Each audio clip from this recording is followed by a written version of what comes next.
Okay, all right. We did not have an opportunity to get through everything when I spoke to you the first time, so I thought, can we turn this light down here? It's a little bit...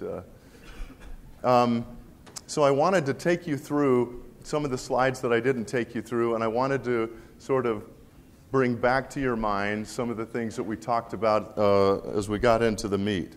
And so, let's see if this is... set this up right here.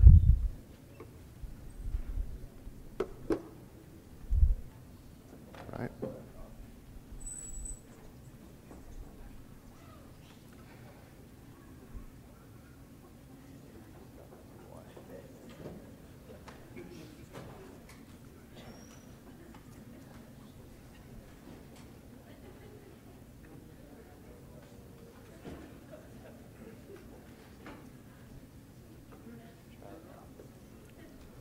Okay, but can we go to full screen?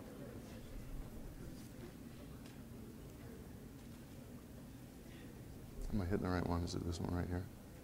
It's next, so C right there. C. Okay, there we go. Okay. Remember we looked at this slide and we said, as a man thinketh in his heart, so is he. And we all agreed that that was written about 3,000 years ago, but that there was no scientific evidence to support it. Because, the power of the mind is so amazingly strong, and its connection to entrepreneurship and what you want to do with your life is so strong, that's the reason why this is one of the most important sort of slides to me. I mentioned to you that this book was written about 80 years ago, and it's the Think and Grow Rich by Napoleon Hill, and he made the statement, the famous statement, that whatever the mind of man can conceive and importantly believe, it can achieve. And so that's why when you think about something consistently and you visualize it and you picture it in your mind, and it reminds me of this guy that I met who had been in what they called the Hanoi Hilton. He spent about 7 years in Hanoi during the Vietnam War in a 4x6. It was a very small dirt, and I'd go into all the explanation of the living conditions, but I think your imagination is pretty much as good as my ability to explain it. And this colonel in the Air Force, as he came home from 7 years of captivity, within 2 or 3 days of being home, he actually got out on the golf course because he loved to golf. And every day for most of that time, he had imagined himself being out on the golf course, and he would imagine the tee box, and he would imagine the lush green and the square cut, and then he'd look out at the vista and the hole layout and everything and where his shot was going to go and all the mechanics of his shot, and then he would just go into his routine, and he did that for 7 years. So he hadn't golfed for 7 years, and he comes home, and 3 days home from captivity, he shoots a 76. Now, for those of you who know anything about golf, it's like, well, I've never shot 76, so I don't know what that feels like. I shot 78 once. I've had a number of rounds a lot of rounds in the 80s, but I just can't hardly imagine being able to be away from the game for 7 years and then be able to do that. But the power of the mind is just that. I also want to remind you that we talked about this little research that I had done into brain plasticity, where we talked about, and I'm just going to reread it, even the adult brain is plastic, able to forge new connections among its neurons and thus rewire itself. Sensory input can change the brain, and the brain remodels itself in response to behavioral demands. The existence and importance of brain plasticity are no longer in doubt. The brain is dynamic, and the life we lead leaves its mark in the complex circuitry of the brain, footprints of the experiences we've had, the thoughts we've thought, and the actions we've taken. And then he said, finally, the brain allocates neural real estate depending on what we use most: the thumb of the video game addict, the index finger of the braille reader, the analytic ability of a chess player, the language skills of a linguist. But the brain rewires itself on something much more ephemeral than what we do. It rewires itself on what we think. Now we have the scientific data to back it up. Now here's the importance of it. If you were listening years ago when you were babies, in 1998, Neil Maxwell gave a talk on training our desires. And when he talked about training our desires, he said that inside of our mind is an inner zone in which we are sovereign unless we abdicate. So let me say that again. He said there is an inner zone within each of us, and he said therein lies the essence of our agency unless we abdicate. So he admitted that environments and genes matter very much. But having said that inside each one of us there is an inner zone in which we are sovereign. That's our agency, and we get to choose, no matter what rough circumstances with which we were born into this mortal experience. And there's some tough ones. If you ever thought, that certain conditions of mortality were tough, I think about my twin brother and his son, who was involved in a swimming accident when he was 8 years old. And so he's still in a wheelchair today. They revived him, but he's completely dependent upon care. He's in there because he's able to blink once for yes and twice for no. But the constant care that's required of my brother and his family, it's massive. He's today 21 years old. He has received the Melchizedek priesthood. He's been endowed. He goes to the temple with my brother every couple of weeks or at least once a month. It's a very arduous process.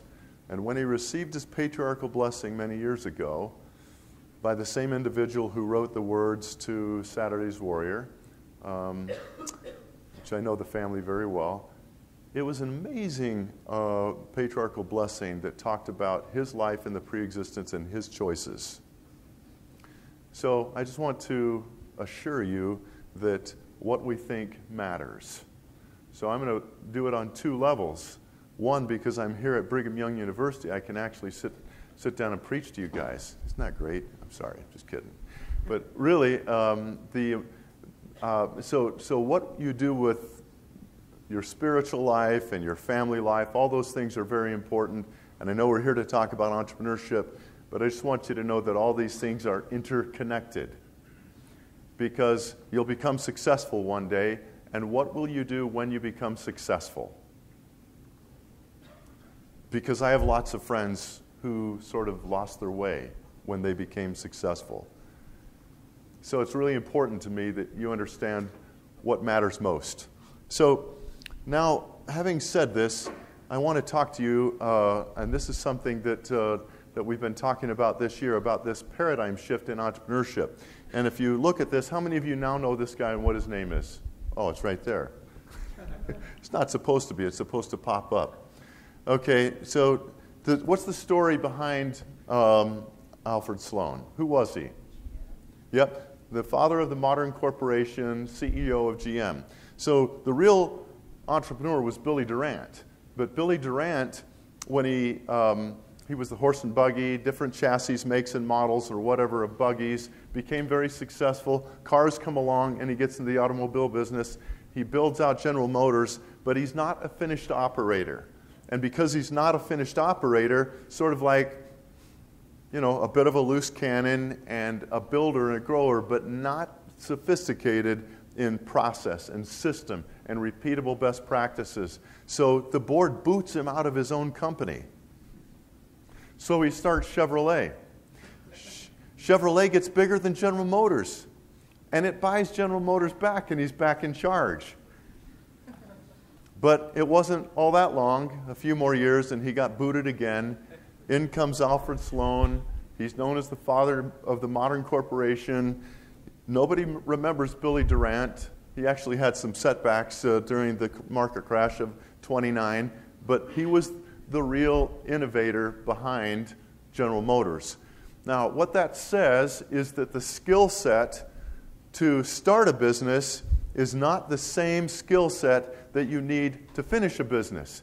Now, lest you think that the Alfred Sloan is the epitome and the end-all, that's not necessarily so, because corporate America has more failures in starting businesses than guys like you. Did you know that? It's a fact that corporate America has many more failures percentage-wise than you do, because they throw money at a problem and they don't understand, or haven't in the past understood, the right principles, processes, and practices for starting a business. The same kinds of things that Billy Durant knew and understood from experience. On the other hand, Billy Durant didn't have the finished skills of systems and processes and repeatable best practices. Therefore, the business outgrew him. So the moral of the story is that if you want to someday start your own business, grow it, and stay in the chair, then you have to qualify to stay in the chair by keep growing and having the ability to run a growing corporation. So this guy, anybody know who this is? His name is Philo Farnsworth. Does anybody know who that is? Yeah, yep. And here was the guy that had great ideas and knew how to get things started, but guess what? He didn't profit from it because RCA stole his work and built, the television and scaled it, and they're the ones that made the money. So this is all the result of a broken startup system. And in this broken startup system, what happened was, over here, some of you have had this great idea, so you write it down on a napkin, and then you share it with your friends and family, and they say, "My, you're amazing. You're such a good singer. You should go sing on American Idol." But then if anybody who knows singing really heard you, they'd say, "You need to go keep your day job," right? Okay? All right, so up here, it's fine to have your friends and family say, "Well, that's a great idea, and we'll even throw a few dollars behind it." But that's why they call it friends, family, and fools. Okay? Because they have no idea whether or not this business is going to succeed or whether it's worthy of having any money given to it just yet. And so what happens is they take money, they develop the product, they go and rent an office, and they start, building out the product, and then they pack on features and added things to make it better, and then they finally get it to the customer, and guess what? The customer doesn't think it's so great. It might even be very innovative. They just say, "No, I don't think I'd buy that." And you can't get a market for it, so it ends up going down the table, and this is the result of a broken model, which is why in the nail it and scale it model, nail it then scale it model, and in the innovator's method, you can see that what we're trying to do is the work with customers. We're going to bring it all the way back to the beginning, and we're going to learn to fail cheaply so that we can talk with customers and we can realize that starting a business is like dating. How many of you guys are married? All right, how many of you guys are not married? What's taking you so long? Didn't they talk about that at conference? That's okay. I'm not going to bug you any more than Elder Ballard did. So in dating, I always like to tell students when they come into my office that finding a business idea is like dating a young man or a young woman. And, in the church, we do not date for fun. We don't use Tinder, or we shouldn't. I had one of my friends that said, on Facebook, it came out the next day, "Well, I've just deleted my Tinder account." The reason we don't date for fun is because it's dangerous if you're a member of the church. And so we date to get married. Well, so then we don't just date and marry the first person that comes along, but all of you probably have a list, right? How many of you guys have a list? No, be honest with me. You really don't? You don't have a list of stuff you're looking for? The list of stuff, raise your hand if there's a stuff of qualities that you're looking for of someone, that before you marry him. Okay, the rest of you don't care, you'll just marry anyone. Okay, I got it. I understand how that works. All right.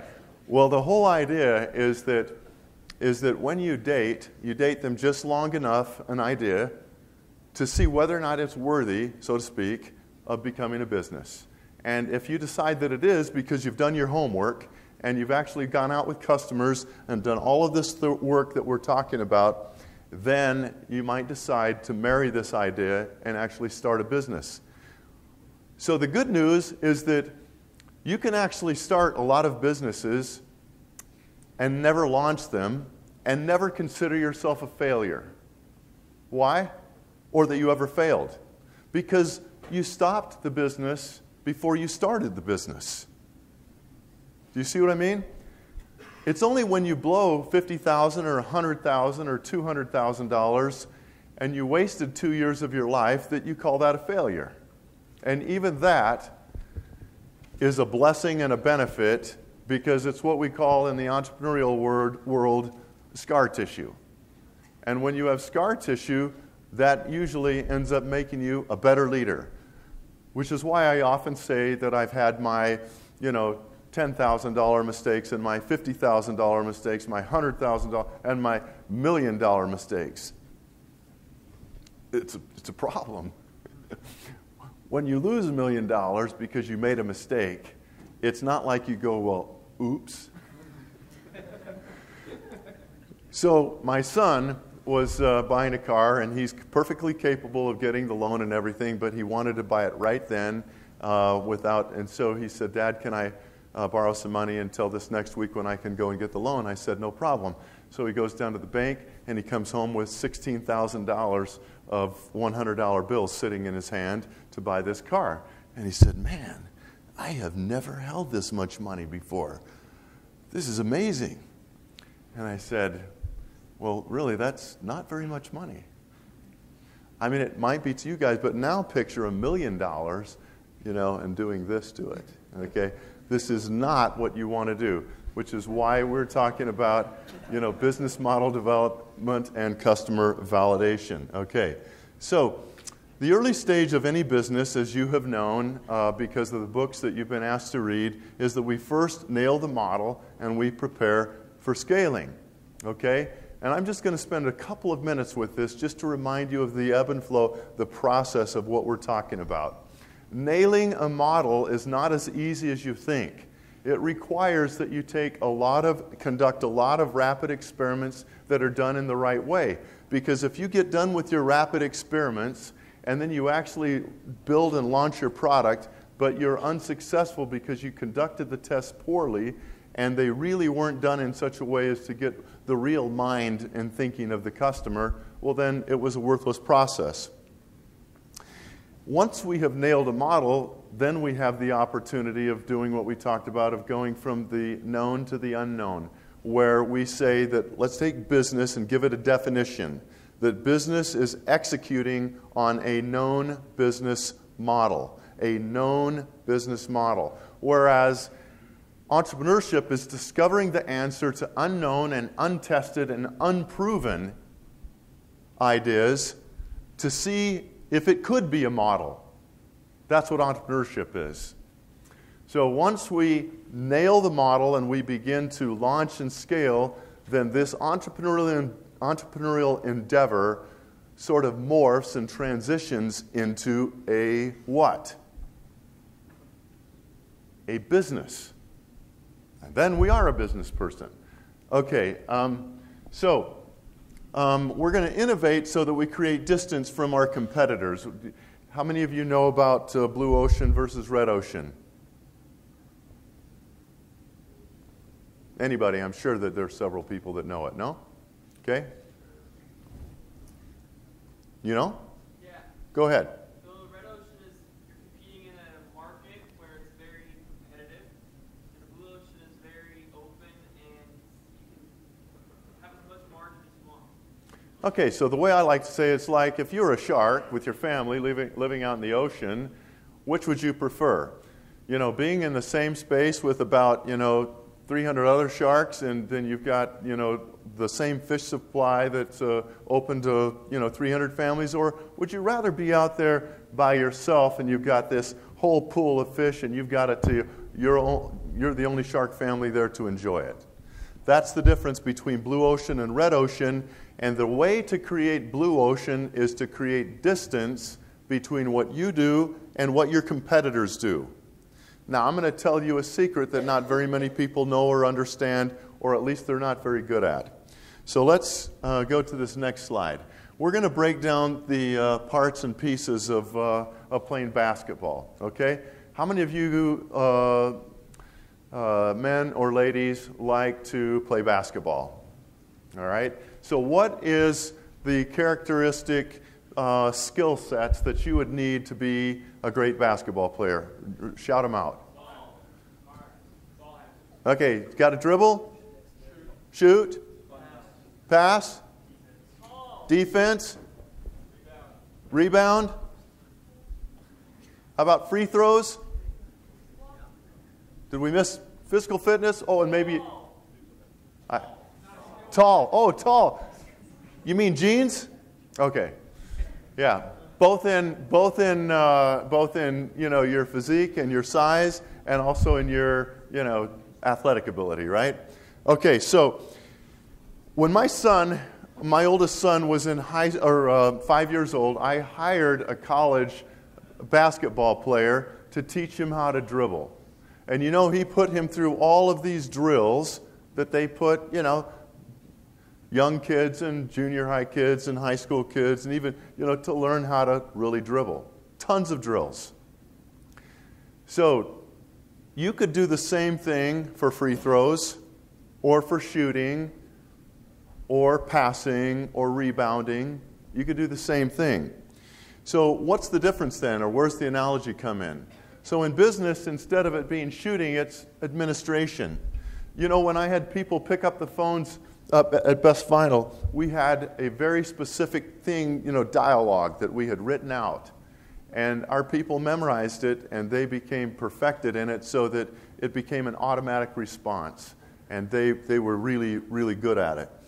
I could take it through 10,000 things in administration, but we don't have time. In operations, which is supply chain, shipping, receiving, purchasing, and all the different things that come into that, you can take each one of these in isolation, and you can do just what you did with the dribbling. So you know what we did at Best Final? Best Final had 170 competitors, just in Utah. 2 men in a truck, all the way up to half a dozen much bigger, more sophisticated people. And we went from about $1 million to $35 million in 5 years or so. Meanwhile, our large competitors had been in business since '85 and '92, and they had money, and we killed them. I mean, we killed them. Had great partners, that's a part of it. Good systems, all the different things that you see here, but we drove process and we drove systems. And when our salespeople went out to sell, and they compared this salesperson versus this salesperson, it wasn't even close. So I'm just telling you that if you don't have the best idea in the world that's new, you can take existing industries, and your area of separation, or your blue ocean, is your ability to understand each one of these and to execute flawlessly in each of those areas. And you can do it. Or you can find your own idea that nobody else has, put patents to it and other things, and then you will have the opportunity to have something new. This year we have practiced this model right here. We started out the year in September. How many of you guys are seniors and will be leaving? Okay, how many of you guys raise your hands high if you're a junior or a sophomore or freshman? So that's the majority of the class. So I want you to think about this, because you'll be back next year. And in September of this past year and in October, we went through and took our entire program, including all of you, through the idea stage of building a business. And the idea stage is how do you take an idea and determine whether or not it's unique? How do you ideate or iterate, or how do you test with customers to prove and see whether or not this idea actually is worthwhile or not. And then in the second part of the year, in December, in January, actually November, December, and January, we took these ideas with all of these teams through business model development and customer validation. The whole idea was to put each idea or each company through rapid testing and see whether or not this was an idea worthy of being able to launch. And then we just recently completed the Miller New Venture Challenge, which many of you went to, and you saw 8 teams, but 20 teams competed. And I'm telling you that the quality of these teams, and our student that's in the class today, you know, his company Illumable pre-sold $100,000 worth of this product that illuminates a bowl so that guys like me and even young people like you don't stumble around in the dark when you got to go to the bathroom at night. Now, it sounds like, wow, how could you make a business out of that? But he sold $100,000 of this stuff in pre-sales. And a lot of our founders were actually interested in partnering with him because they see a lot of potential, because as he so accurately painted to us, there were 350,000 toilets in just the USA alone. Or 350 million, sorry, I missed the yeah, got the zeros wrong. Okay, so at any rate, we've just finished that. We had more student businesses this year of higher quality than ever before, ever. And the reason is because here at Brigham Young University, our system is starting to catch on of how you can actually simply start a business going from an idea, taking it through business model development, customer validation, going through an early launch, different stages of a launch, which I'm going to go through with you right now. So when you start a company, you go from being an idea, and then you want to take it to where it becomes a real customer. Well, how do you do that? Well, you can build out a rapid prototype like this young man did, and you can put it out there and see if people will buy it. That's a real test to see whether or not you have customers. With my current business, I hired a couple of people at a lower wage, college students, and because I just wanted to test whether or not my idea really would take hold. And it turns out that after about 6 months, we had 40 customers. So I said, you know what? I think we're ready to launch. I think we have learned enough about our product because we had a real customer base. We had 40 people in a large, big industry. Some of these customers were very large who said, you know what you have is good stuff. And then something else happens. Now you have 40 people writing into you or talking to you on the phone about ideas they have for making your product even better. Now, I couldn't do that without having first a product that was what I like to call a minimum robust feature sets. So what I'm saying is that we had several things about our product that were robust and were excellent. But by no means did we think we had the be-all, end-all of our product developed yet. But we knew that our customers would help us finish, and that over time we'd be able to really do that, and we've done that. So what happens next in the launch phase? Systematically, what happens next? So it's me, it's my developer, and it's these 2 little sales guys. So then I have to start putting some meat on the bones of the company, right? I've got to be able to start filling out, how the company's going to grow. So I hire a part-time implementation person, a technical person that can onboard, because I don't want my developer bogged down, who's very expensive. I don't want to see him bogged down in having to onboard our customers. So I hire, again, a less expensive person who's technical in nature, a student, and the person begins to onboard. And guess what we learn? Tons about the onboarding process and about how to simplify the onboarding process and even make fixes and changes to the software to make it a better out-of-box experience for our customers, because it allows us to be able to scale the company a lot more quickly once we get those things done. So notice that in stage one of building a company, we go from an idea over to a real customer. And then we go from a real customer over to a functioning enterprise. In this case, by the time I called it the beginnings of a functioning enterprise, we had what I called our hard launch. And so I had hired then my director of sales, a couple more salespeople, a manager over implementation, and a couple more developers. So now we had a team of about 10 or 11, and this is the bare bones team of the functioning enterprise. And about that same time, we're moving towards the third phase, which is excellence, which is taking the company to where we have repeatable best practices, systems, and processes that allow us to be able to engage with our customers efficiently and quickly. And so when we bring aboard a customer, like for example, the first time we brought aboard one subset of our customers, it took about, I don't know, this was an easier subset, probably 5 or 6 hours to onboard. We actually got this down to about 45 minutes.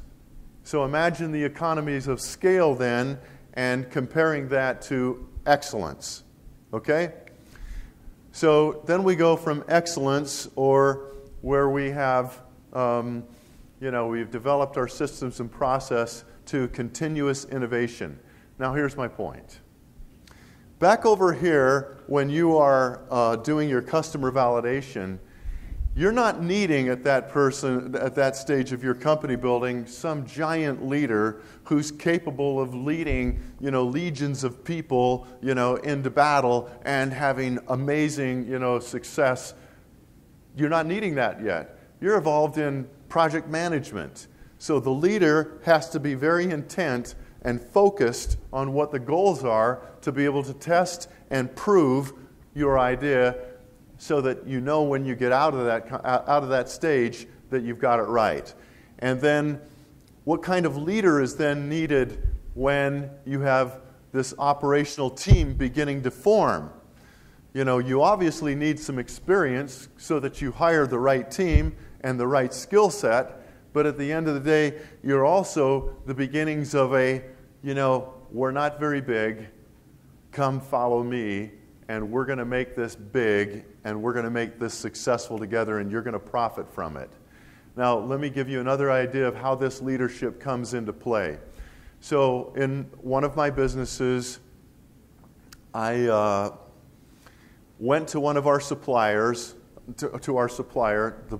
First of all, I researched the marketplace, found out who the best manufacturer was, period. And then I flew across the United States to his home location, and we sat down with him, and I looked him right in the eye, and I said, listen, I'm not your biggest customer. As a matter of fact, I'm like this. I'm small. But let me tell you, we are going to be the biggest customer that you have. Now, I want you to look at my background and what I've done before, and I want you to understand that I am going to be your biggest customer. Now, you can trust me on that, and you can give me most favored nation pricing today, right now, or I'll go somewhere else and I'll get that most favored nation pricing, and you'll wish that I had been your customer. And he said, Scott, I'm going to give you 1 year to show me that you can take it in the right direction, and if that's the case, then today you get most favored nation pricing, and going forward, you'll always have the best pricing. And you know what? We became his largest customer by far, and we got most favored nation pricing from the very beginning. That's leadership, and it's what's required to help you to become successful. So the leadership that takes over here as you're building out system and process is then very different, because now it's your ability to train leaders, your ability to be able to first of all, get the perfect leaders to train them so that these people can then train the rest of your company. And ultimately, you become this leader, this general standing up on the hill, not with the intent to just bark out, orders, and that's not the leadership that you'll provide, but you're up there on the hill so that you can see everything all the time. And then you go down into the midst of the battle whenever you need to, and you're always showing your team that you're prepared to do anything and that nothing is above you or beneath you in stuff that you will do inside the company. So, terms that we've asked you to remember this year: nail it, then scale it. The lean approach, or the lean startup. Business model development, the business model canvas. How many of you have become really familiar this semester with the business model canvas? So that's Alex Osterwalder's book, Business Model Generation. It's really a great book to help you understand all the parts and pieces of the company. And then customer validation, or what it means to learn outside the building instead of with Mrs. Google inside the building, or inside of a library. Iteration. Do you really understand the term iteration, pivot, scrum development, agile, and minimum viable product? Those are just some terms that I hope that you'll remember from this semester. Now, one of the things that I had hoped, and we didn't get to spend time on this,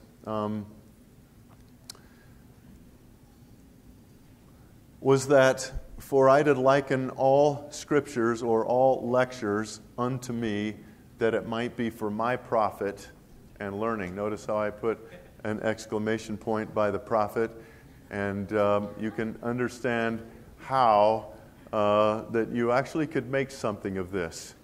Seriously, if I could talk to you, each of you, and you were my son or daughter, and I could sit you down one-on-one and really just talk about what it means to liken and how you're able to take your own personal circumstances and you're able to take stuff that you learn and you're able to translate it over to you in powerful ways. I had some real aha moments during General Conference, and I hope you did as well. Now, when you listen to the Spirit and you take good notes as it applies to you, even whether or not the speaker was particularly interesting to you. Nobody got up here during the semester that wasn't worth a whole bunch of money. And they didn't make a whole bunch of money because they were stupid. They might be less interesting as a speaker, but they obviously were smart about how to make money, and there's stuff that you could have learned, and stuff that you should have learned, and stuff that I hope you did learn as they spoke to you. You can always study and ponder and practice and develop the ability to lead. It is such a misunderstood topic. And I promise you that every one of you can train yourselves how to become a gifted leader. But it starts right up here with what you're willing to think about yourself and what you're willing to kick out of your brain because you've got somebody whispering to you that says you're not very good or that you're not as talented as this person or that person. It couldn't be further from the truth. You have so much potential, and you need to learn how to lead. Successful people, we said all year long, were successful because they were willing to do the things that unsuccessful people were not willing to do. Those of you in that category, you stayed for all of class. And at the end of the day, you attended every time that you could the lectures. The Q&A upstairs. And you got a little food. Some of it was pretty good. Some of it was just okay. But at the end of the day, there was stuff that you would have learned there that you wouldn't have learned here during the lecture. So, at any rate, I have often then said that many people have gold fever but darn few, I could use a different word, but it's here at BYU, have the digging spirit. And I would only use it as an exclamation point so that you would really understand that hard work is the backbone of any successful endeavor. If you think that people get lucky, they do. The harder you work, the luckier you will get, to be sure. So, I want to go on to this last thing. I've got just a couple minutes.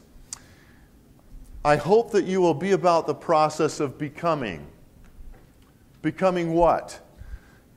That you'll identify the traits that you have currently and that you'll refine them. If you were to ask my kids, they would tell you a word that I used all the time growing up about being circumspect, being thoughtful, and being, thinking before you speak, measuring twice and cutting once. That you identify the traits that you don't have, that you'd like to have. The gifts of the Spirit, so to speak, that you don't have naturally, but you'd like to have. And if you have some gold fever, you could probably mine it and get it and figure it out. You can learn your blind spots. I have blind spots. I do. Or at least I did. And I had them for a number, I'm sure I still do. I have a number of years that went by when I didn't think I had a couple of the blind spots that I had. I had to visit with somebody else who could see what I couldn't see. We all have blind spots. You can identify your special skills and develop them. You can identify as you start a business because you can't be an expert at everything, and so you hire around and fill in.